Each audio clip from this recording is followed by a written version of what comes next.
parents out there, man. And Speaking of crazy parents, okay. I posted something on Instagram. I don't know if you saw it yesterday in my story. Yep. Have you noticed, since you run the Bumblebutt Podcast Instagram, that when you press the little search button, that usually one of the first videos is a little girl twerking her naked ass almost? Are you talking about like on the search thing? Yeah, you know when you, like, it's like the home part, and that's where all your people are, and then you go to the search part, and then there's like stuff it thinks you want to watch. Yeah. So you've noticed that as well. Well, I think that's based off people you follow. How could that be? Because I follow only our fans. Because our Bumblebutt one is mostly full of like morbid stuff. Oh, like that whole page is like morbid things. Well, I want to get on that. I want to get on that one. I would assume because you follow probably mothers and things like that. That is true. That we maybe we have a high population of female fans. So yeah, I'm assuming maybe that's why.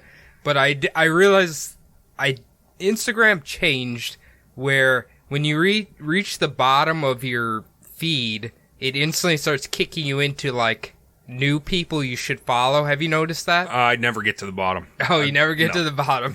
Because I try and take in everything and give them the double hearts and all that stuff. Yeah. Jesus. Well, that's enough Instagram. There's child sex trafficking. Netflix just pulled down a movie called Cuties, which was a French film where girls were learning how to dance like that, young girls. And so, hey, maybe people are starting to figure it out. Maybe we don't need to sexualize children all the time. What's Honey Boo Boo gonna do for a job then? She's got to be legal by now, right? I don't know. I've never watched the show, but I've heard. She was popular, I think, when I was 20, and now I'm 30, so I assume she's 40 based on her eating habits and stuff. Yeah, I didn't hear this Cuties thing. Is it, so it was, dude, it's crazy. It happened right, like, 3 hours after I posted about that thing on Instagram. Really? And I've gotten so many responses. People like, what the fuck is that? Why is that happening? Maybe, I don't know. On the Bumblebutt one, I haven't seen it. I don't really check that on my personal one. All right. But maybe I'll have to look into it and see. Give it a look. Maybe we can do an episode about it. See if Zuckerberg is trying to force everybody to watch these videos. He's an alien. I remember. He's a lizard. So you know, like the fact check things going on. Oh yeah. I was trying to comment on someone's comment, and I think I typed, "That's not very Canadian" or something like this, and it instantly blocked me, and I couldn't comment. Whoa! Don't know why. Apparently, you can't say anything about Canada. You can't disrespect people's Canadian right to be Canadian, Cody. I don't know. It was the weirdest thing. Well, that's awful. I don't know. We get banned for things on there. It's just... That's awful. Yeah. What a piece of shit. Everything on the internet is a piece of shit. Yeah. Almost every service we use is a piece of shit. But it is good. It seems like Facebook's dying, so that's good. That is nice. Yeah. But that means the migration of the elderly to Instagram, which will then ruin that. So somebody needs to make the new Instagram. Get on that. Maybe they'll just go to Twitter. That would be nice. Maybe Instagram's too hard for them. Do you even use ours anymore? I try to remember to. I'm definitely going to tweet this episode now that you said that. I've heard Twitter is like a toxic cesspool. I can't get our best Twitter friends are the Untrained Eye podcast and Brad's Coffee Buzz podcast. Those are our two best Twitter friends. He must not use Instagram much anymore. I don't see him much anymore. Well... Maybe I love you, Brad. Yes. I do love you. Thank you, Brad. Hello. Welcome to another episode of the Bumblebutt Podcast, the only podcast on the internet that uploads weekly. Who knows what it'll be about? Certainly not me. My name is Adam. Sitting across from me this week is Cody. Hello, sir. Hello, Adam. How was your week? Oh, shit. I killed it. You killed it? Killed it this week. Did ya? I did. You've been watching speedrunners, haven't you? Nope. I actually haven't even tuned in once. Really? I don't like the way they're running that thing anymore. That thing really pisses me off these days. If I have to hear one more goddamn time, this has never happened before. Oh, it's awful. Every single one. It's awful. Like, how is it you magically start playing the game you played thousands of times, and it just all of a sudden, while you're on a big audience. That's never happened before. Can you believe this? This is the rarest thing that's ever happened. No, I'm not watching AGDQ. No, it's SGDQ right now. I'm not watching that, but I will one day again, if it gets good. Let's get into this son of a bitch. Hell yeah. That's what everybody's here for anyway. Is it? Or do they want to hear us bitch about the internet more? Because we're old curmudgeonly bastards. What if eventually we get to the point where we're complaining that our browsers won't open anymore? Like, I feel like that's a very old person thing, or like the numbers on our phone are too small and we can't hit them. I can't, I had to bump up the accessibility on my phone. I can't read the numbers no more. I remember Best Buy was selling those specialty elderly phones with like buttons that are the size of quarters so they could hit the numbers on there. Do you remember the Obama phones? They were like track phones, basically, little cell phones that were supplemented for older people or low-income people just so they could have a phone. Yeah. Boy, those were comedic. The buttons on those were comedic. They really catered to the lowest common denominator when they designed those things. No, I mean, technically, all they need to do is make a phone call. You got big numbers. And that's it. Like, that's all it did was it had like 100 minutes on it, no text, no data, just like bare essentials. I heard, this could be a conspiracy, but I heard some of those phones were designed to track, like they're handing them out, but they also track drug dealers and stuff. Sure. I guess. Sure. I don't know. Who knows? Maybe one day we'll find that out. We'll ask McNulty and the rest of the Wire Task Force. Colonel James Corbett, in his book The Man-Eaters of Qumran, in 1946, believes big cats are not man-eaters by nature. He posited that ecological crisis is the main factor that drives him in that direction. Colonel Corbett spent most of his time studying Indian black leopards among the Hindu people of the subcontinent, and noticed that their normal funeral ritual was full cremation. However, in circumstances caused by shortage of firewood or workers during epidemics, he said the inhabitants would die faster than they can be disposed of. A very simple ritual was performed, which consisted of placing a burning coal in the mouth of the deceased, then tossing the body into the valleys below. A leopard in an area where his natural food is scarce, finding these bodies, very soon acquires a taste for human flesh. And when the disease dies down and normal conditions are established, the leopard finds his new food supply is cut off and will very naturally hunt and kill humans. So, I don't know this story, but is this like the documentary film Ghost in the Darkness? You know, Cody, I've never heard of it, but looking it up right now, it's a Val Kilmer, Michael Douglas joint. You know, I don't know how I'm gonna... And it's based on the story we are talking about today. Fuck yes. So I'm gonna watch it when I get home. I know some of it. You know, I don't know how your family was, but I remember when I was younger, because that movie's what, in the 90s? 96. So, my parents, I always feel like when I was younger, would just rent random blockbuster action movies, and then we'd all watch them, and this was one of them. Hell yeah. I bet it was like the NCAP action special. Yeah. Dude, I fucking loved renting movies. I loved renting Super Nintendo games. Jesus. Fuck yeah. During the 19th century, the British Empire's rule was undeniable. Both Germany and France were making frantic global land grabs in 1870, trying their hardest to catch up with Great Britain.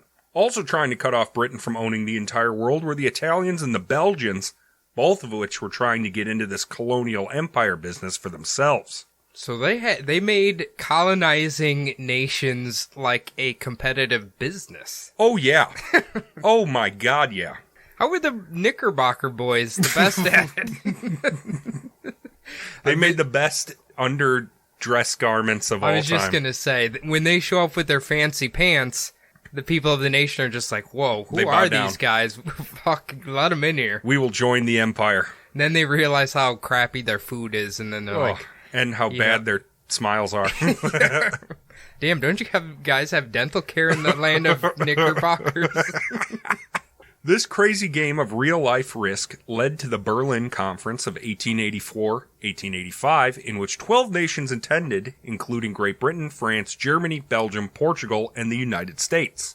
As a result of this multi-month, multi-country conference, East Africa was split into two huge concessions of territory, two spheres of influence, if you will.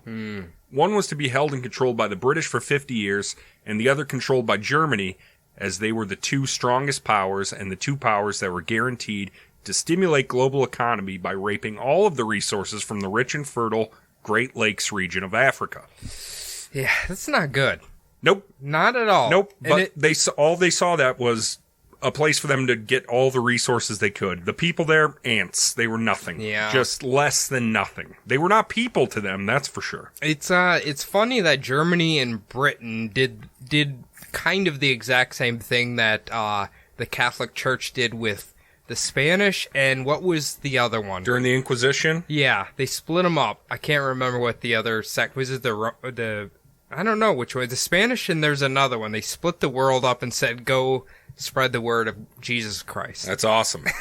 That's what I'm talking about. Yeah. That's what I do in Crusader Kings 2 all the time. All the time. Okay. I always try and create a theocracy, or as close as I can to one, where they think I'm a god king. But it doesn't let you play a true theocracy. It ends the game if you end up becoming a god king. Well, I just covered the Hopi Native American tribe on Sub D, and the Spanish were the first one to come into contact with them. Sure. In like the Cortez. Is it the 1500s? Yeah. Send in the Catholics then. Absolutely. Not good. British Parliament wasted no time in offering a fortune to survey the land and create a road from Mombasa, a coastal city in Kenya, to Lake Victoria, a distance of 485 miles. 5 years later, the Uganda Railway Act passed through Parliament, allocating, adjusted for inflation, $527 million to build the line. All said and done, with delays and stoppages for weather and lions, the cost ended up being almost double, $937 million. Ooh, that is a lot. Were the lions just like tying up damsels in distress and putting them on the railways? Exactly. Okay. That's bastards. It's their favorite thing to do. Smoking cigars with their little mustaches. With piano music in the background. This is where the term fat cats come from. This right is here. it. See? Their little bowler hats, Okay. mustaches, cigars. Carrying canes for some weird reason. Can you imagine either my kitty or your kitty like putting beard wax on their whiskers, and it's just one solid twirly line on there? I have beard oil at my house. Don't give me any ideas. No, don't leave their whiskers alone. Definitely. They don't like that. Definitely don't fuck with their whiskers. They need those to make sure they can go places. Yeah. The railway's chief engineer was a fellow named George Whitehouse. Whitehouse had more railway experience than almost anyone else on the planet. He had built roads in South America, Mexico, India, and South Africa. Although 485 miles of track sounds pretty easy to American ears, as the Transcontinental Railroad had averaged 10 miles a day, Whitehouse saw this task as daunting to the point of undoable. The first obstacle in their way was the Taru Desert.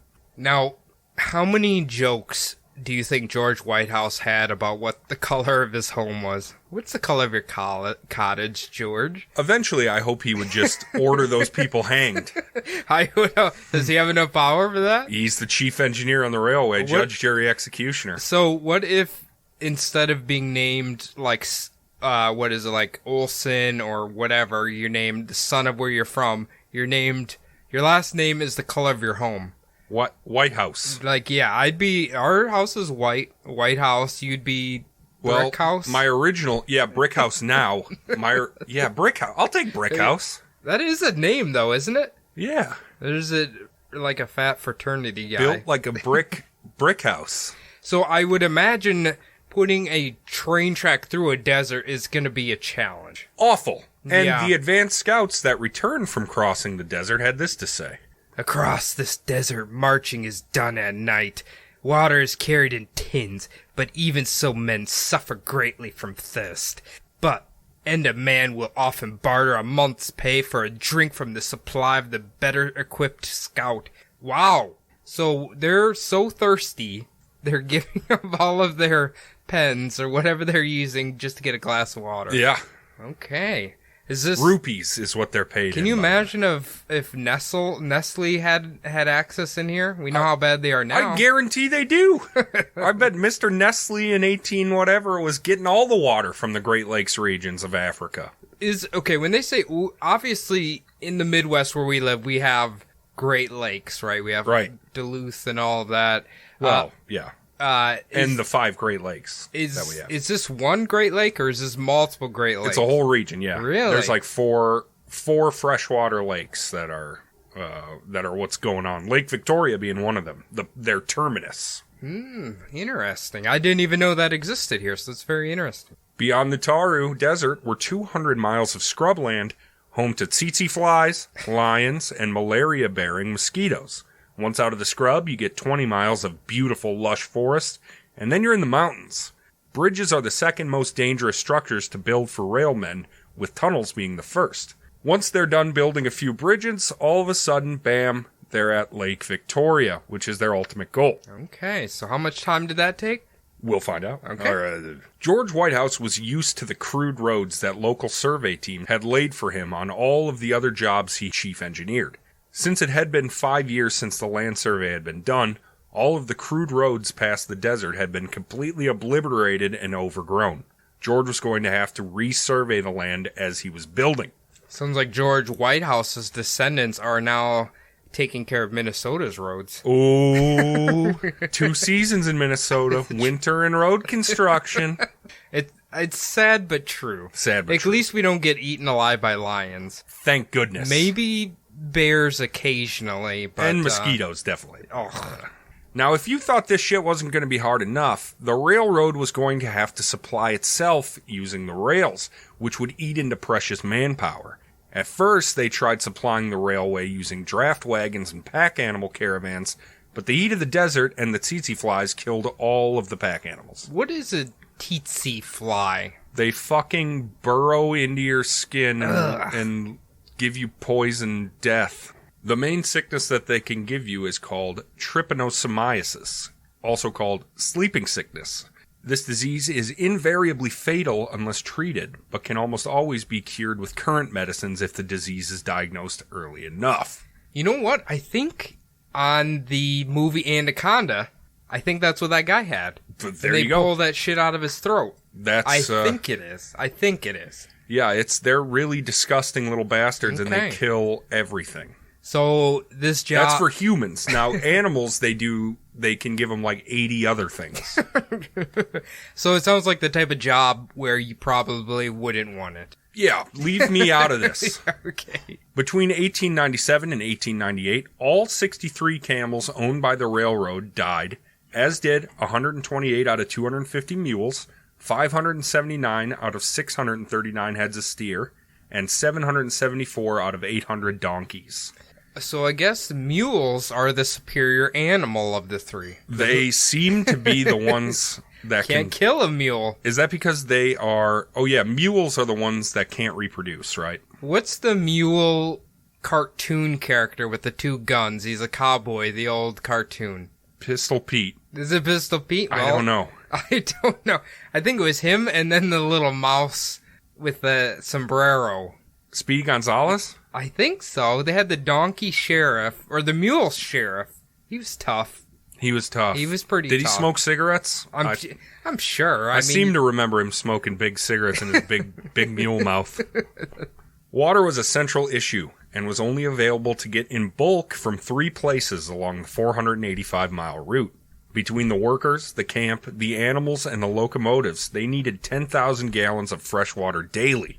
The men dipping their dirty cups and ladles into the water buckets contaminated the hell out of it, and they frequently suffered ulcers, diarrhea, dysentery, liver failure, and burrowing fleas. Jesus. I guess we should not complain too much about work conditions nowadays. Oh, Jesus.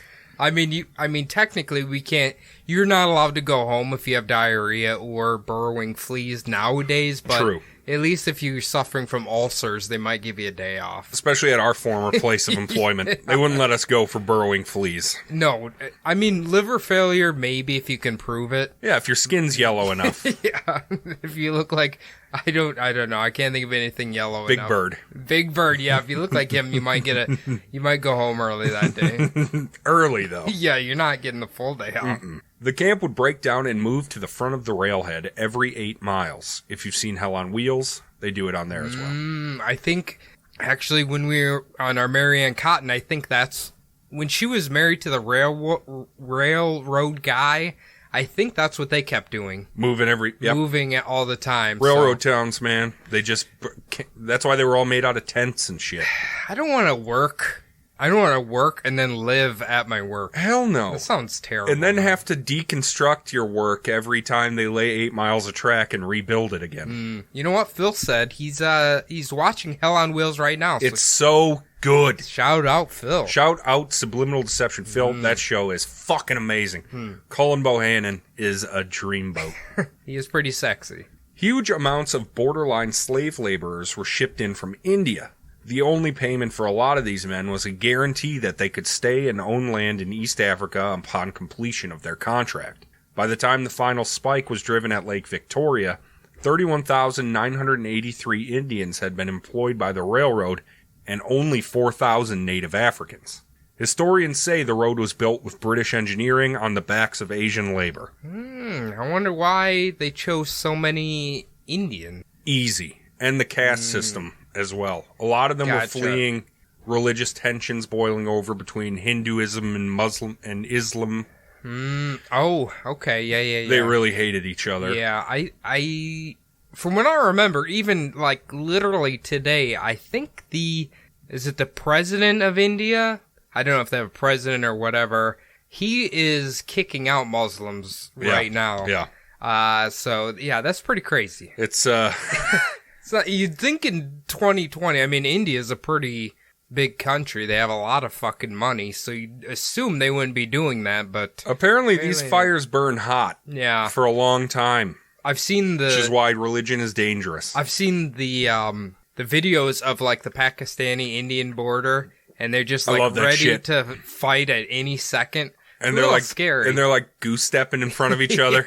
I really love Chardy McDennis too on Always Sunny because they do that instead of the Maori war dance from Chardy McDennis 1. When the crews at the railhead pushed through the Taru Desert, relatively unscathed and intact, George Whitehouse thought they were through the worst of it. When the crews saw the Tsavo Valley, they thought it was an actual oasis heaven on earth. There was a forest teeming with wildlife, fast-flowing streams free from disease, and food growing literally from trees. Sounds like the goddamn Garden of Eden. Eden? Eden's the African version of that. They just added extra I in there for some reason. I mean, I guess if you're getting bit alive by these fucking flies and mosquitoes, and you're dying of thirst and hunger, I suppose it would seem like an oasis. Hell yeah. If they only knew that Tsavo translated to place of slaughter in Kikamba, the local dialect spoken by the Kamba people. Disappearances were commonplace in the Tsavo Valley, and locals avoided the historic caravan camp at all costs. Nomadic caravan merchants used basically the same route from Lake Victoria to Mombasa, and these merchants didn't want to slow down and bury or cremate their dead, so they would just toss them deep in the forest near the caravan camp. So they're grooming the animals to enjoy human meat a little bit here. Exactly. These reckless nomadic caravan merchants. I mean, how hard is it to cremate them? Just throw them in a fire. Especially because they're in the forest. Cut down some wood and burn this man. When the railhead crew reached the camp, they understood immediately why the locals thought it was haunted. A walking boss had gone missing, and an hour later they found his bloody work clothes by the bank of the river. His body was discovered several yards away. The discoverer had this to say. The skull and the feet were untouched, but all the flesh had been torn from the body. We didn't have to look far for the cause of the tragedy. Paw marks of lions were seen all around the remains. This man-eater is the solution to the Tsavo mystery. Wow, okay, so the lion didn't cover up his tracks too well, obviously. No. Is this like the adult version of The Lion King? Yes, basically. I mean, maybe this is like what Scar was doing while he was waiting for, I can't think of the kid's name, to grow up. Simba to which grow up. Which means lion, I think. Did you see my post where they think that Scar is LGBT TQ? Did you see that? He's like a gay lion. Why? And they're persecuting him or something. That's just Jeremy Irons' voice. I don't know. It just sounds good. It's not gay. I don't know. They put it in there that he was a gay lion, and that's why they had to kill him. Well, that's insanity. It's absolutely insane. So many conspiracies around Disney are absolutely insane. Like the swastikas in the drapes at Disneyland, or the burning menorah on the Pirates of the Caribbean ride. It's like, now, come on now. If those are real, we should be really afraid, because Disney, what do they own? Like 50% of fucking everything. Yeah, and I just saw today, before we were recording that, they own ABC?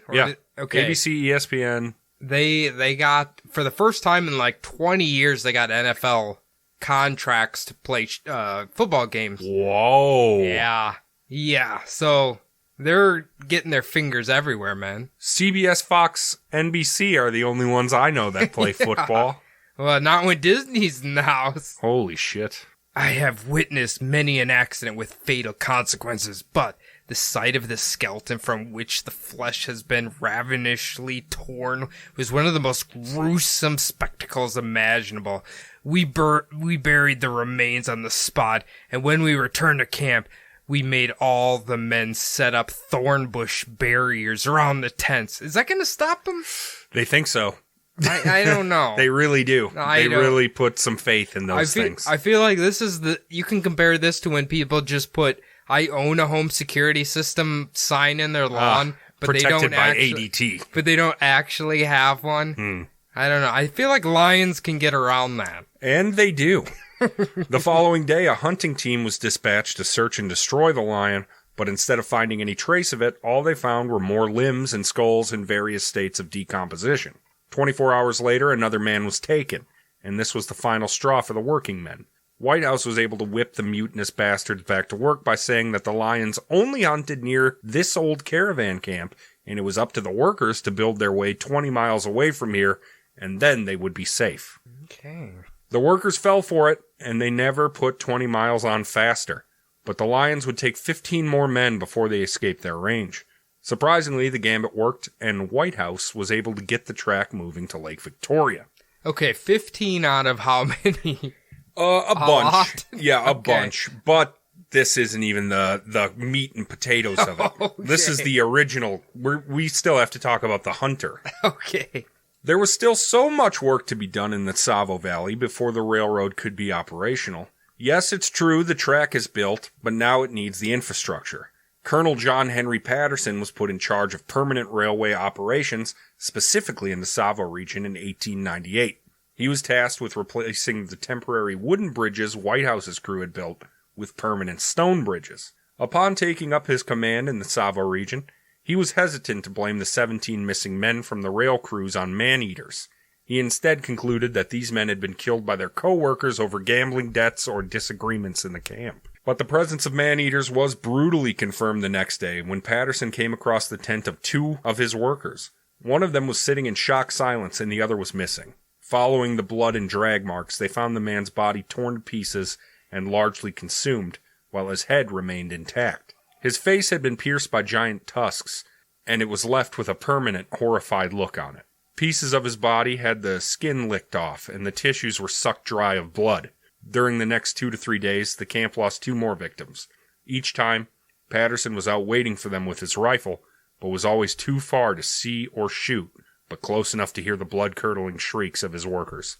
So, even after, I'm assuming he had, even if these people were dying, I'm assuming they had claw marks or bite marks in them. I don't think gambling debt assassination is going to cause that. But this was... You have to remember this was 1897, no, this was 1898.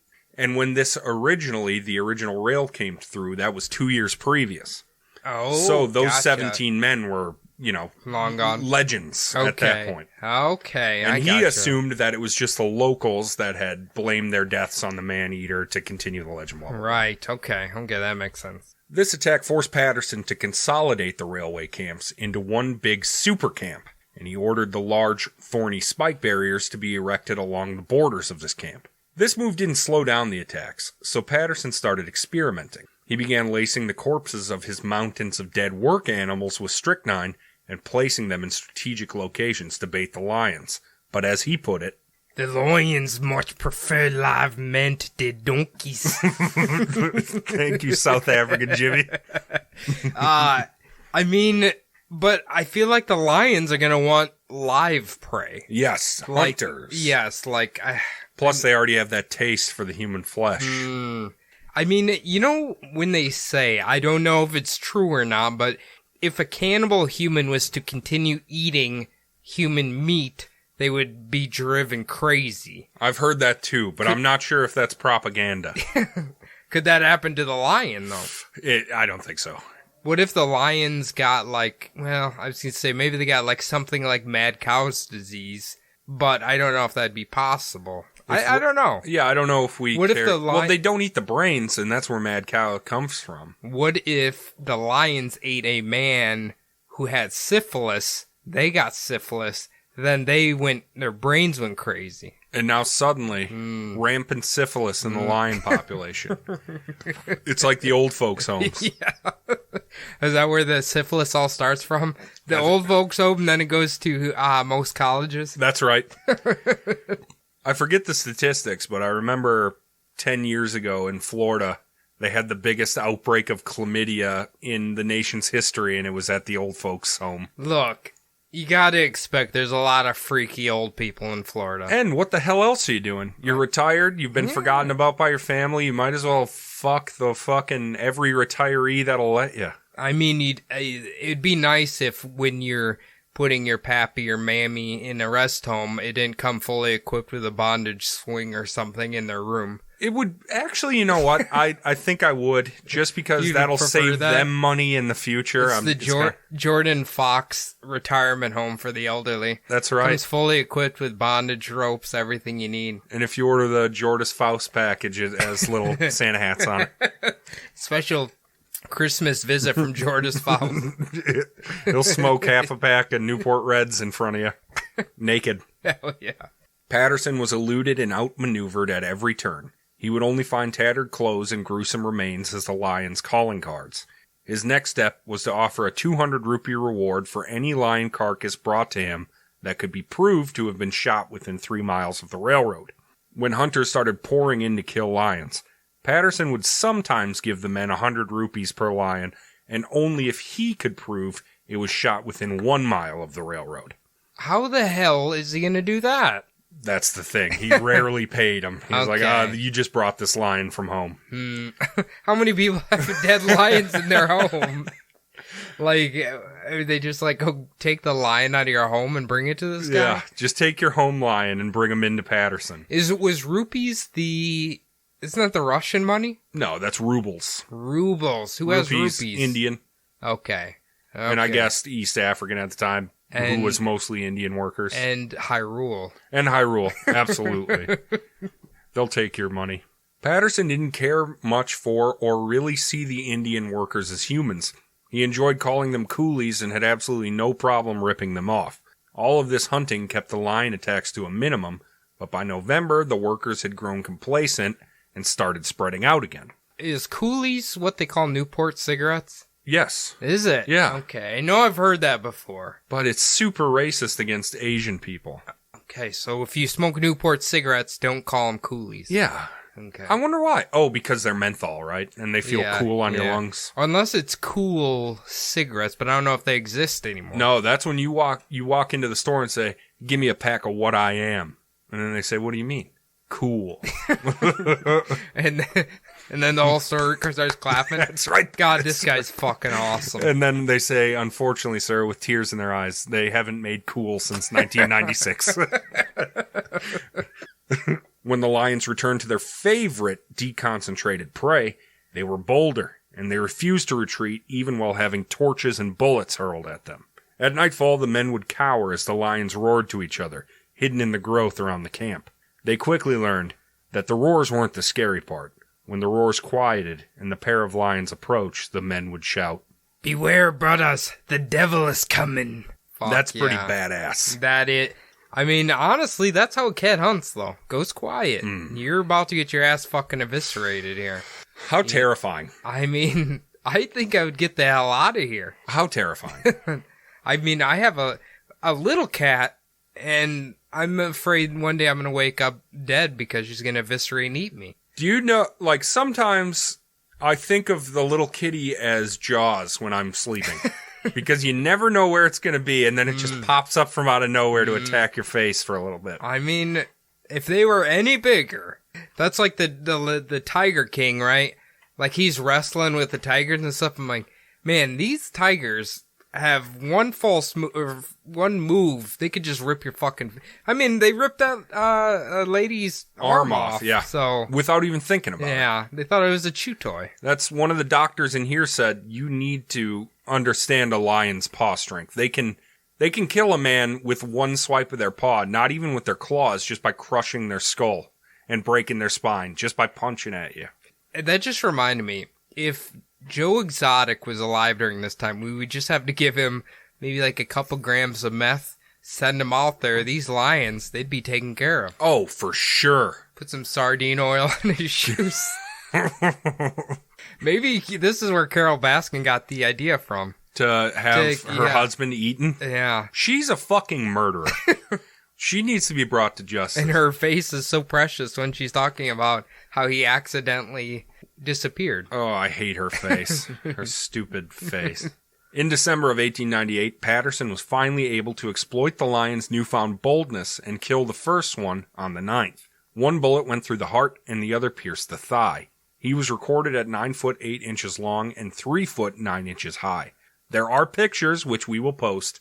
He was a big boy. Really? I thought these were both females. Nope. They're both males, which is what's crazy about it, and we will get to that. Hell yeah.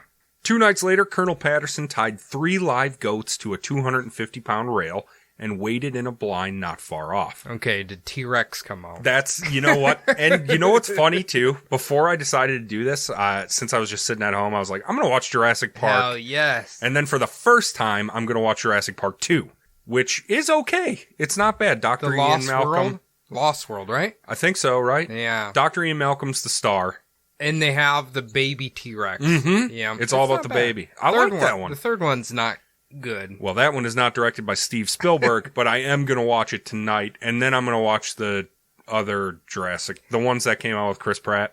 Oh, yeah. I haven't seen the newest one. Okay. The one before that, I didn't think it was that bad. Well, do you know what's a great game? What? Jurassic World Evolution, Jurassic Park Evolution on Steam. It's good. It's so fun. Okay. You get to build your park and breed dinosaurs. But you like that stuff. Yeah, that's my shit. You love to build That's and my shit. Control and everything else. And you can buy live feeders, and they pop up little goats from the ground, and then your T-Rexes eat the shit out of them.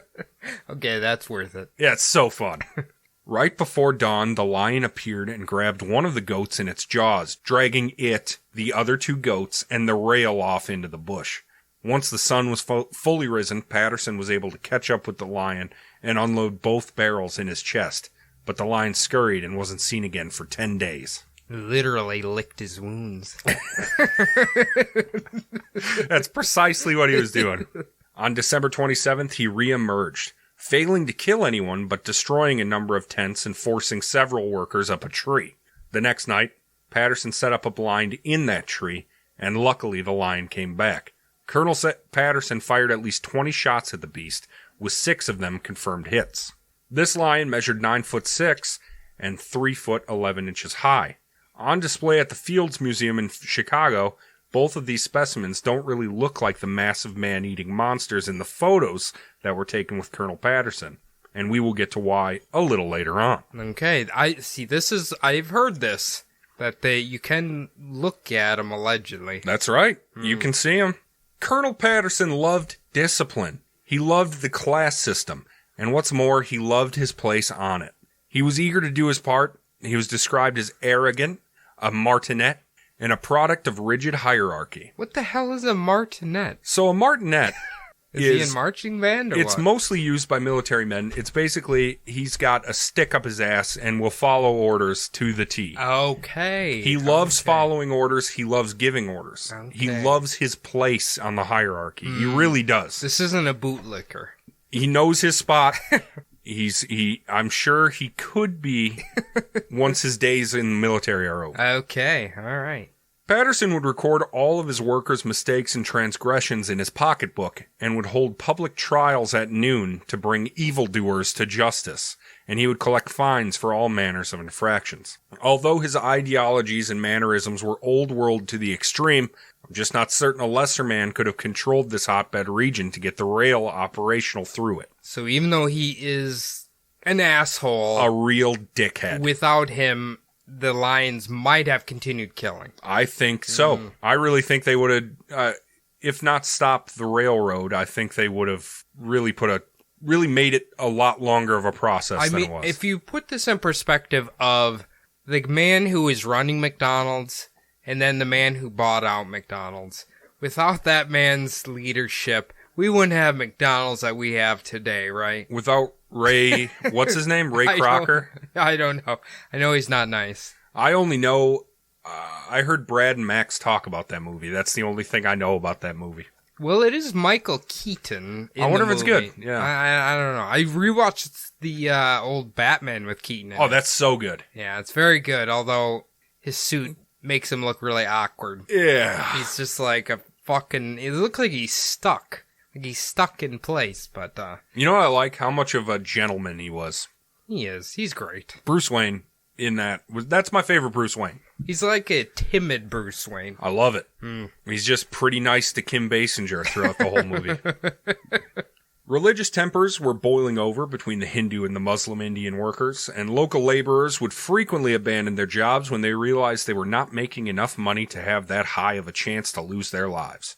Patterson survived 2 assassination attempts that were brought on by those tensions, thanks to the loyalty of the majority of his men, who understood how pivotal the colonel would be in keeping them as safe as possible. Once he killed the man-eaters, though, it was unanimous praise among his workers.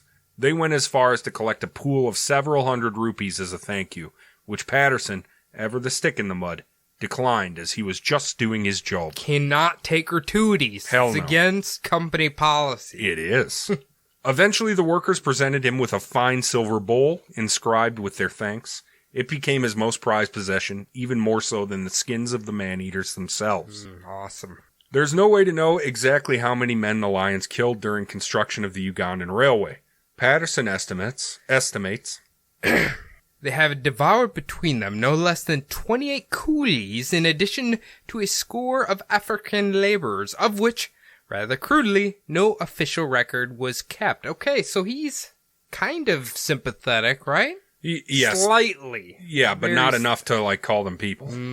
But I'm saying, he's saying that all the African laborers got killed, but they didn't keep record of them. Exactly. But yeah, he shouldn't be calling them coolies. But what I'm saying is the African workers. He was like, yeah, it's crude, but we don't keep records of those animals. You know But isn't that him saying, he wishes they did? Of course. Yeah, so he's kind of not a total douche. But he is in the system. He is.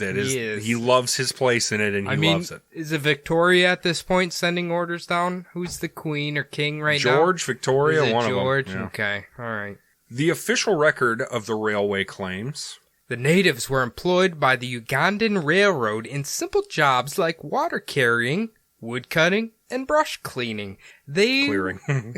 Clearing. They were never on payroll, and they had no names. They were paid in wire, knives, or food. A lot of them died in Tsavo, but nobody knew or cared how many. How do you pay someone in wire? I don't know why wire was maybe to build fences and stuff, so they could have agriculture and stuff. The only people I could think of you could pay in wire right now are meth addicts. Yeah. So. And then, Bubs. You just give it to Bubs.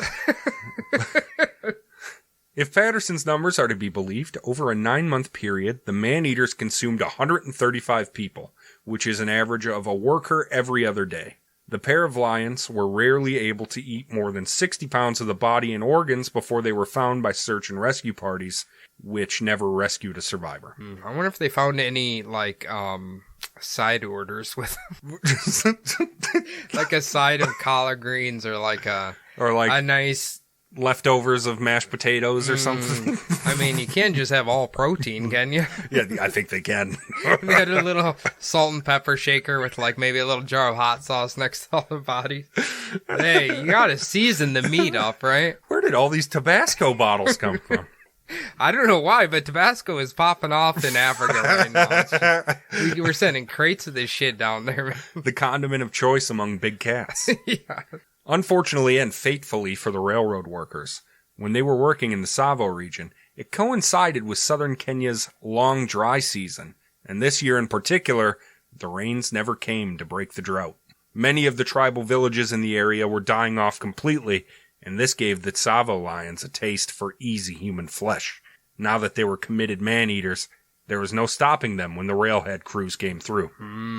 Patterson became worldwide famous and was hosted by nobles all across Europe and muckety-mucks in the States. Teddy Roosevelt had him recreate his lion hunt in the White House and said his story was the most thrilling true lion story ever. Most lion hunts are pathetic guided adventures. This was two kings of the jungle finally brought down by the ingenuity of one man. Thank you, President. Hell yes. Did you check his fucking pocket watch after he said that? You know he did. With his tiny he's a big circle. Boy, right? Oh, yeah, big fat boy. And he had a monocle. And then he had the little spider mechanism that Will Smith took down. Right. Or was that Ulysses? Wild Wild West? Was that Ulysses? Was it Ulysses S. Grant? I don't remember. Or was it Robert E. Lee? I don't know anything about Wild Wild West. It's an okay movie. I saw it after I pissed my pants at a Chuck E. Cheese with my ex-aunt. So you went in with pissy pants. Yep. I had pissy pants. We went to Chuck E. Cheese. I was young. I was probably 7 and too embarrassed to ask anybody where the bathroom was. So, next to a Mortal Kombat machine, I think I pissed in my pants. I mean, that's the best place to piss, I can tell you that much. Then we went to the movie. Oh, I mean, you got maybe a more realistic feel for the movie then, because there's a lot of water scenes in there. True. So, and cowboys, they probably have wet jeans all the time, you know. I'm sure that you can't, when you're riding a horseback, you got to piss somewhere. You just piss in your pants. And you're going to chafe afterwards, too. Patterson's fame didn't amount to fortune, sadly. And after a long and decorated tour of duty in World War I, he wrote to the Fields Museum of Chicago asking if they would like to purchase the 2 lions for the sum of $5,000. He had turned them into rugs and claimed they were in mint condition. The Fields Museum, ever in love with the story and looking to help out a hero in their eyes, graciously accepted. They were not in mint condition, and it was a taxidermist's nightmare to fit them back together. This is why they don't look as impressive as they do in the photos. Okay, it kind of sucks he turned them into rugs. I know. But what else were you going to do at the time? I guess not turn them into rugs. Get them taxidermed. Marionette puppets? I don't know. Yeah, so he could do true recreations at the White House. The legend of the man-eaters persisted long after Patterson had dispatched them.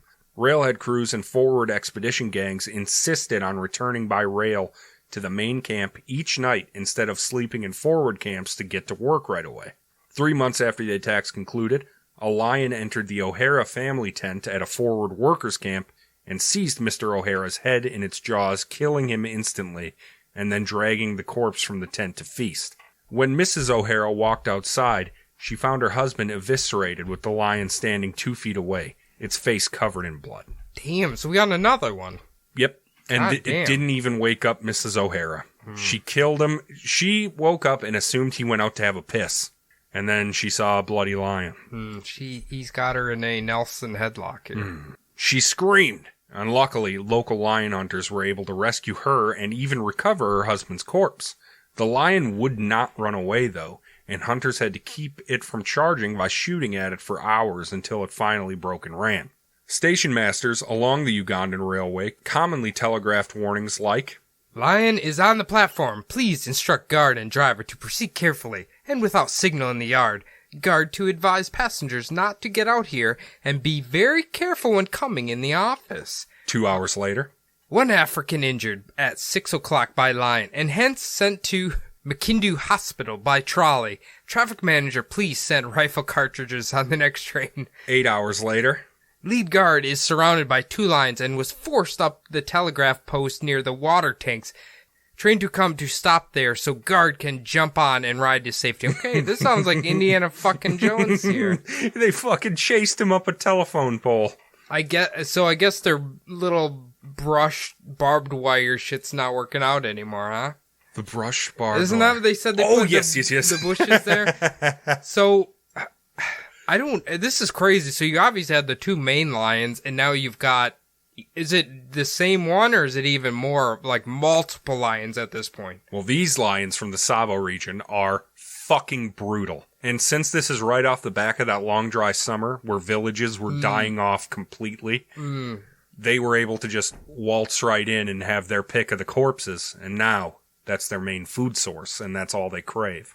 I think you're proving, you always hear the rumor that if you were to die at home, your cat would start eating you instantly. Oh, yeah. And I think this is proving the point that will happen. I think your dog will wait like 3 days, but I think your cat gets to fucking work. Well, I mean, what do you tell us? I was telling you that the cats on my parents' farm always bring little birdies and stuff. And you said it's because cats think we're dumb and can't feed ourselves. They're trying to help us survive because they never see us eat anything we're supposed to. Well, they clearly have a superiority complex. So. Fuck yeah. So this is like, honestly, like multiple lions now. Like, you got like a fucking frenzy of these bastards. This region is awful, and disappearances happen. We focused mainly on the two mainless man-eaters of Tsavo, like the one the movie's about, That was the weird thing, because you'll watch the movie, but they make it sound like it's literally the 2 lions, that's it. Oh, but yeah. This is like... Well, yeah, that makes a great monster villain, when it's a pair of lions, just the 2 of them fucking around. But they were... I must have misremembered, because I thought there were 2 giant females, but apparently it's 2 giant-ass males. Yeah, 2 big, maneless males. That is a big motherfucking lion. We'll see the pictures, too, where he's standing next to it, like it's all propped up on sticks, You know how those hunters like to do. Like Bradley in his goose photos. A lion's preferred method of killing is to bite on the victim's throat with a vice-like grip applied from the front, ripping arteries and windpipe in one fell swoop. In the predator versus prey arms race, some prey animals develop thick necks or antlers or horns that would make this attack very dangerous for the cat. In these instances, the cats use what's known as a throttling grip, where the muzzle or mouth is clamped on and not released, with the attended result being asphyxiation. Wow, okay, this makes a lot of sense. You always see cats kind of hang on to them, big cats or whatever, so okay, interesting. And they've evolved to have thicker necks to kind of combat. That's crazy, man. So that they're not just genocided by hungry lion. That's crazy. Cat kills are dramatic, and lions are the biggest drama queens of all. They will typically carry dead zebras up to 50 yards to get to shade and devour it there. Zebras weigh 3 times more than lions, and they do it by straddling the corpse, biting the neck, and push-dragging it forward foot by foot. I like to think sort of like, lineman drill, where they're pushing the sled. Sort of like that. It makes sense. I mean, you can't eat in the hot sun. Come on. No, get to comfort, man. If you drive by a construction site and it is lunchtime, they're eating in the shade. They're not eating in the hot sun. No, they're not sitting on their like hot workstation eating away. And Susie the Lion's got fresh margaritas for the gals upon Deborah's return of the dead zebra. She's mixing them up. It's the Real Housewives of Africa here. The Real House Cats of Africa. Real House Cats of Kenya. Sometimes lions will carry their prey even further. In 1977, in northern Kenya, a paleobiologist noticed a lion feasting on a fresh crocodile and some shade plants that were over 1/3 of a mile from the lake the croc nested at.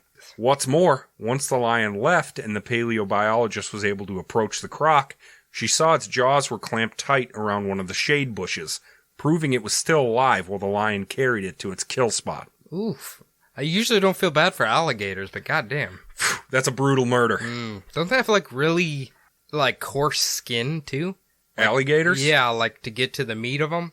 Oh, yes, for sure. Except for their underbellies, which are a little more leathery and nice. Yep. More often than not, a lion licks its prey all over before the meal begins. This is usually brought on by blood spurting out of the cut arteries in the neck. The lions, especially the man-eaters in the arid desert, were known to leave corpses drained of blood, drinking almost every last drop. Interesting. Okay. I thought they were licking it because they wanted a clean dinner before they ate it, but they just like the blood. They're trying to drink everything. They need water, too, you know? And all we are is big, salty bags of water. We should have just gave them fucking blood sausages. Nestle. Oh, yeah, blood sausages. The body is then typically bitten open at the belly, and the lions focus on the viscera. The stomach is removed intact, its undigested contents are stripped, and then the organ is eaten. The lungs, liver, and kidneys follow in short order. After these appetizers, lions begin consuming the flesh of the hind legs and the rear, eating their way up toward the head and shoulders. Skin and hair are eaten with the meat, so the droppings of lions are usually full of hair. Luckily, this habit allows for poop analysis to reveal the full range of lion diets. If lions are left undisturbed with a carcass, they can eat up to 65 pounds per sitting per lion. Ooh, that is a lot of meat. I mean, I'd be sweating so bad after eating that much meat, but, You'd be sweating so bad looking at that much meat. I mean, I guess we gotta give the lions a little credit because apparently the bear does like a bad rim job, because that's where they start. They eat from your ass inwards. I guess at least lions start from where the goods are. They get all your great little belly treats out. They leave your butthole and probably genitalia alone. Until they're done with their appetizers. Then they get started and eat up towards the shoulders. What is your peewee and your... Monkeys. Your monkey and peewees. Yes, they leave them alone for a while. Ugh. Man-eaters are a fun monster to think about here in Minnesota where it's not possible. But in places where this is a real threat, the stories and legends tend to get exaggerated to the max, as happens with all folklore and urban legends. Man-eating is habit-forming, and Martin Johnson, who spent years in the bush in Africa, says lions are generally cowardly in the presence of humans and would only fight when cornered just like any other animal. But, in lions, man-eating becomes a way of life from the first taste. Human flesh becomes the staple diet, and the lion will only hunt and kill its usual prey out of starvation. The most terrifying thing about them is the lengths they will go to get a victim once they've chosen him. A man-eater learns to stalk humans the same way it would any other prey. Each victim makes the cat better, faster, and harder to track. When a man-eater is reported in Kenya, the game department declares it a green light, and game control officers are authorized to use any means necessary to bring it down, including poison, traps, and automatic weapons. In one case, the wife of a Wakamba chief was killed by a lion. Following the trail, game control officers found her partially eaten body and asked the chief if they could use the remains as bait, as man-eaters will return to finish their meal. The chief consented, and her loose body parts were laced with strychnine. The next morning, the lion was found dead on top of her corpse. That's a hell of a request. Especially if I get murdered by a lion, they approach you like, hey, can we just use a little of his corpse for fucking bait here? Like, this isn't a Rapala lure here. I am gonna say yes, though. Okay. I mean, I would want you to. Yeah. What are you using it for? You're dead. True. That's true. And it'll probably be the closest I'll ever get to a lion again, so. Yes! Strychnine this guy up. Get him out there. Goddamn, that is... I wonder if they just put, like, the whole body out there, or they just put, like, an arm or a leg, or, like... Well, all they found was an arm and the torso. So they just poisoned both of those and... Set them out there. I guess there's not much left of them anyway. You only have those two pieces. In 1999, a British tourist was killed by a pride of lions when he failed to secure his canvas tent flaps. This momentary lapse in vigilance is what the lions are waiting for. The loose flap allowed one of the cats to get in and start the attack, which sent the tourist running screaming from his tent right into the middle of the other 12 lions who were waiting. When the lions finally dispersed, all police were able to recover was the head, heart, ribs, and liver. Just like me, not a fan of liver. Yeah. Can you imagine? It's acquired taste. Can you imagine opening that package from Kenya and being like, "These are your son's remains. You can bury his liver if you want, I guess." I don't know. It sounds like basically the last scene from the movie Seven, where he opens the box. Except for, I guess, there's a few more pieces here, but... Or do you remember when... Wait, are they eating the bones, too? No. Like, or they're just saying it was just... Stripped clean, yeah. It's the only identifiable things were the head, heart, ribs, and liver. Okay. Exactly. No, actually, the bones were carried off. Yeah. Oh, God. Yeah, I suppose you got vultures, goddamn scavenger animals are probably taking their bones and everything, so... Absolutely. Ugh. Oh, also, I was going to say, like, do you remember when Littlefinger brought Catelyn Stark Ned's remains? It was just a box of body parts. So, we know the primary reason lions turn man-eater is lack of food and opportunity, but when lions get old or crippled, it also gives them the taste for easy prey. The lions of Tsavo were not old, and when they were x-rayed, it was found that the first lion had a large root tip abscess that would have been impossibly painful and dysfunctional for hunting his normal prey. Okay, alright, so this is basically just toothache, essentially, I guess, right? Toothache, it's basically, so his pulp and nerves were exposed because of something, and then that caused a bacterial infection, which caused massive swelling and disfiguration, and he was no longer able to hunt buffalo anymore. I do know that cats, even house cats, their teeth get brittle and break. Mm-hmm. So I don't think this is too abnormal for any sort of cat. Especially ones that are combat hunting their prey. So, because obviously they're not using Crest toothpaste every day to take care of their teeth, or going to the dentist. So. The kitty dentist? No. The second lion, on the other hand, showed no sign of abscess or any other maladies that would normally cause a lion to turn man-eater. So why did he? Well, lions are intensely social animals, and both males and females form lifelong bonds with not just their kin and pride mates, but unrelated lions as well. Colonel Patterson's accounts noted clearly that the Tsavo man-eaters hunted and foraged cooperatively. This also explains why the second lion, whose mouth was totally fine to hunt buffalo, was so unsuccessful in carrying out his activities after the first lion was killed.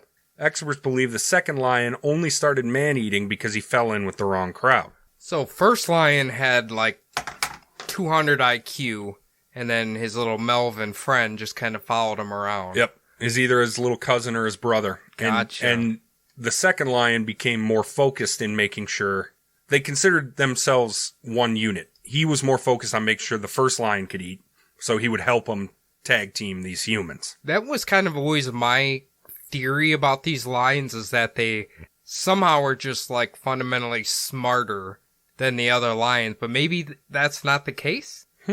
Like something, sometimes you just have animals that are smarter than other animals. True.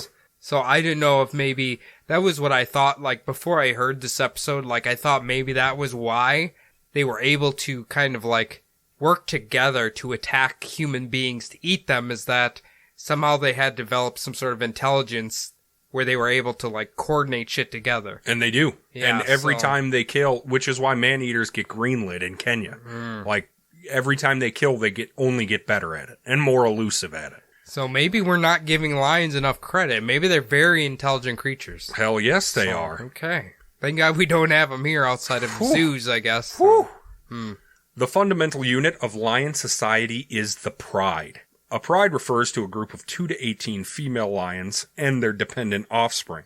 Prides hunt the same grounds for generations and are basically gangs that protect their turf from other gangs and even nomad lions. Studies in the Serengeti show that virtually all female lions in a pride are born to it. Most surviving female offspring remain, but roughly a third will leave, either going nomad or starting a new pride. If a lioness has a litter of only one cub, she will abandon it to immediately re-enter estrus and skip the 2.5-year cooldown time it takes between litters. So no minimum one baby. It's got to be more than that. The one-child policy is not followed. Is not followed by lions. Well, that must be why they're not in Asia, huh? Males, on the other hand, are infanticidal by nature. Usually, male lions roam in pairs. Generally, they are brothers or cousins that reach sexual maturity and were chased out of their pride by older, unrelated males. This helps lions avoid incest and inbreeding. The 2 male lions of Tsavo were obviously one of these roaming pairs, looking for a new pride of females to embed themselves with, kill their children to force them into estrus, and putting their own kittens inside. The Tsavo lions get a lot of flack for not having a mane. After all, as Teddy Roosevelt put it, "What is a lion without a mane but the shadow of a noble beast one has mentally pictured to oneself?" Why is he so, poetic when he talks? 1900s. Early 1900s. Can you just say, "I don't like a lion without a mane"? I just assume they all sound like Tiny Tim. Yes. Things that bother you never bother me. So this is what I've heard too is the males will always kill the children or the little cubs or whatever. Mm-hmm. If they were sired by other males. Oh, so they can actually tell the difference. Hell yeah. Really? That's why they don't, inbreeding doesn't happen. By the time the males reach maturity, they're kicked out of the pride so they don't impregnate one of their sisters or their mother. How do lions know this and humans don't? I don't know. Because lions... Actually, here's the thing. A lot of these lions, they will fucking double team. Do you understand what I'm saying? Yes. And they're perfectly okay with it. Okay. They love it. Okay. A lot of the females during their pregnancy period, or during their ovulation period, they'll try to get fucked by as many male lions as possible. So that way one of the males won't... To confuse the males, so that way they won't kill the cubs right away. Jesus, these are smart animals. And ruthless. Well, that too, but... I mean, if you got big claws and big teeth, you gotta do something with them. Can't be a vegan lion. You're a carnivore or nothing, bitch. I mean, you can't have... I'm assuming you can give lions as many Impossible Whoppers as you want, but I don't think they're gonna survive off it. No, I think they'll die. And their organs will shut down. Probably. Well, guess what, Teddy? The most vicious lions are from the low-lying scrublands along the Indian Ocean that lies from Somalia to Mozambique, and they have notoriously scant manes. Writers, both contemporary and as far back as the Romans, have written about the fierce maneless lions of northern Mozambique, who lived in the most dense thorn bushes on the continent. Even if they had manes, they would have been ripped out. What all this means is the beard does not make the lion. Remember that, Jordan. If you want to see the two beasts that wreaked havoc on the Ugandan Railway, you simply have to go to the Fields Museum in Chicago and look for exhibits FMNH 23970, nicknamed Standing, and FMNH 23969, nicknamed Crouching. So are you telling me these are what they named the lions? One of them is standing, one of them is crouching in the display. Come on, that was pretty low fucking effort, fellas. See, when I was younger and this movie came out, I can clearly remember I was talking with one of my classmates about it, and I remember at the time he told me they were at what's the big one in New York? Smithsonian? The Smithsonian, that the lions were there. But I always remember he talked about the legend that their eyes, people who looked into their eyes, they just had, something different about the eyes of these lions that were just, I don't know, they looked evil or, something about them. You could just tell these two lions in particular were, something was different about them. They were man-eaters. Yeah, I mean, I didn't know the man-eating thing is still a problem there. Huge problem, yeah. Really? Huge problem. I guess giant kitties like human meat. Giant kitties like to eat.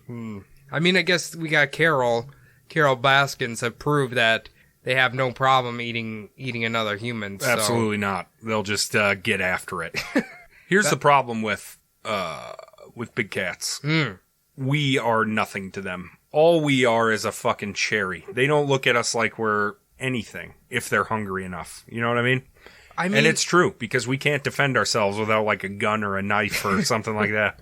I mean, technically little cats, I think, feel the same way. So, really, it's just kind of, they all cats, any sizes, feel the same way. All sizes must go. Yeah, I don't think they care too much except for themselves. But, man, that was great. I've been captivated by that story since I had to be in 5th grade. What's that, 10 years old? 96. 9 years old, yeah, somewhere I was there. 6. Yeah, I think it's 9. And I remember the movie, I haven't watched it in a really long time, but I remember liking it and being really man, something about these two lions was like an anomaly that you never hear about. Yeah. because I'd always thought that two males didn't really like each other that much, but maybe they, like you said, they were related and kind of just... The old myth that male lions never do any hunting, the females always do it. That is true to an extent, but they do a lot of the work, and they stand protection. They stand guard while the females get the prey. Maybe humans really do taste like pork. Long pork. Maybe that is the case, and they preferred pork over water buffalo or zebra or... I don't know, I've never ate horse, so I'm assuming zebra might not taste great. The Japanese do it. They have horse sushi. Horse sushi. Mm-hmm. From what I've heard, I think it's like stringy. Yeah, I don't want it. Yeah. I also don't like raw octopus for that reason, because it's like a rubber band. You just gotta have someone who can cook it right. Raw means no cooking. Right. Yes. I forgot, yes. All right, thank you everybody for listening. I know this wasn't quite a true crime, but I looked up animal serial killers, and this was... I mean, they are. Definitely. You can't deny that. So I liked it. It's not true crime, it's not whatever, but it's real life monsters. They killed they killed more people, I think, than most serial killers, right? Sure, definitely. If Colonel Patterson is to be believed. Thank you for listening. If you liked it and you like kitties, you can email me at bumblebuttpodcast@gmail.com. What's that, Adam? bumblebuttpodcast@gmail.com. As always, follow us on Twitter at bumblebuttpod, Facebook and Instagram at bumblebuttpodcast. Please leave us a beautiful little iTunes review if you wouldn't mind.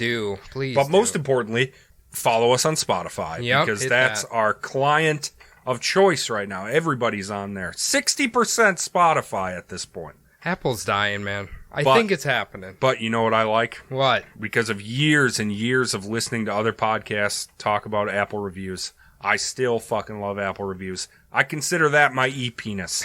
So make my e-penis grow and leave us more iTunes reviews. Well, I'd say whatever you listen to, if there's a review or a follow button, you just hit that. Bop Doesn't that matter. son of a bitch. Yeah, and that'll make our numbers go through the roof, and we can do even more rad shit. Cody, can you read me an iTunes review if there is one? I can. We got a review. Okay, it's the broken emoji squares again. Oh, I saw that on my phone. Yes, it's definitely emojis. I think one of them's a cowboy hat, one of them's a ghost. Okay, well, thank you for the cowboy hat and ghost. This is from I'm going to just spell it out. YRENUAIR. Excellent. I don't apologize. I don't know your name. I discovered this podcast recently, and it's been a pure delight to binge and listen to as I run on the hamster wheel of work during the week. Not only are they fantastic storytellers, but they are all hilarious, and the chemistry is all on point, and they are genuinely nice fellows who seem like they are all fun to hang out with. Plus, they have really pleasing voices. I'm hooked. XX. Thank you so much. Hell yes, I guess our fake Canadian Midwest accents are fantastic. That's what I hear. That's what I hear. I mean, nobody's ever said that it sounds like a cheese grater against their eardrums, which I think I sound like. I think of it like, okay, we're Northerners, we make fun of Southerners and their accents. I assume Canada makes fun of us the same way we make fun of the South. I hope so. So we're like Southern Canadians. Southern Canadians. I'm all about it. All right. Was that our only review? Or only written? Only written that I see. But I did see our 5-star number go up. Okay, so I'm not sure the number of those, but let's just assume thank you very much whoever did it. Thank you, all of you. Also, buy a shirt. We have sizes left in stock. You can get those. We do, absolutely. And join our fucking Patreon at any level. And you could join us, much like the beautiful Pip Proudfoot did. Absolutely. For a Patreon conversation between the Bumbles. Yeah, I sent a message to everybody. Maybe they didn't see it. If you would like to be on the show with us and you are a patron, just message us on Instagram or message us in Patreon and we'll put you on the schedule. Patreon.com/BumblebuttPodcast. Get on there, get to giving and get to loving. Well, we got to thank some of our new ones here. Holy shit, Cody. Yes. We got a flood of new Patreons since last week. Thank you so much, Lexi. Lexi. Thank you so much, Thank you so much, Saya. Saya. Thank you, Katie B, for upping your pledge. Thank you very Katie. much. And thank you, Joey. I know you chat with me on Instagram, so thank you very much. And Katie does as well. And Joey, plenty of other Katie. people, but thank you guys very much. All of them. Thank you, new patrons. Thank you, old patrons. Thank Absolutely. you, everyone. Have a nice weekend. Unless it's Tuesday. I wish I could know what Jordan says here, but I never do. Yeah, we need Help us find him, goddammit. Find Jordan.